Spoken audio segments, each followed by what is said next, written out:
মিষ্টি কি সত্যিই আপনার যৌবনের আলো নিভিয়ে দিচ্ছে? উত্তর হ্যাঁ।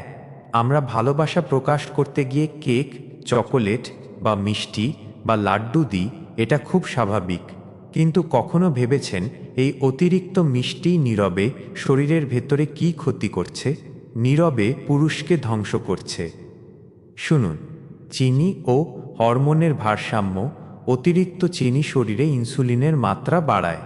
এর ফলে হরমোনের ভারসাম্য বিঘ্নিত হয়, বিশেষ করে টেস্টোস্টেরন কমে যেতে পারে, যা পুরুষের শক্তি, আগ্রহ ও সামর্থ্যের সঙ্গে গভীরভাবে জড়িত। টেস্টোস্টেরন কমে গেলে কি হতে পারে? আগ্রহ বা আকাঙ্ক্ষা কমে যাওয়া, শরীরের কর্মক্ষমতা দুর্বল হওয়া, ক্লান্তি ও আত্মবিশ্বাসে ঘাটতি, রক্তপ্রবাহ কমে যাওয়া, সংবেদনশীলতা হ্রাস পাওয়া, ব্রেন ফগ বা মানসিক ঝাপসা ভাব। অতিরিক্ত চিনি শুধু শরীর নয়, মনেও প্রভাব ফেলে। মনোযোগ কমে, সিদ্ধান্ত নিতে সমস্যা হয়, এমনকি আগ্রহ ও উদ্দীপনাও কমে যেতে পারে। একটি বাস্তবধর্মী ঘটনা: মমিন, বয়স ৩৫, ধীরে ধীরে তার আগ্রহ ও শক্তি কমে যাচ্ছিল। পরে দেখা গেল তিনি প্রতিদিন অনেক কাপ চা পান করতেন এবং নিয়মিত মিষ্টি খেতেন।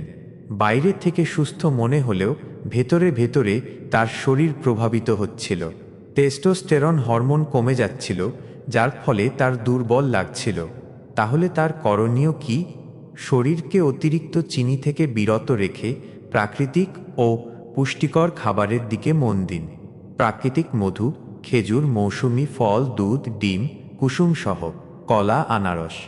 এর পাশাপাশি নিয়মিত ব্যায়াম, পর্যাপ্ত ঘুম ৭ থেকে ৮ ঘন্টা এবং মানসিক চাপ নিয়ন্ত্রণ খুবই গুরুত্বপূর্ণ।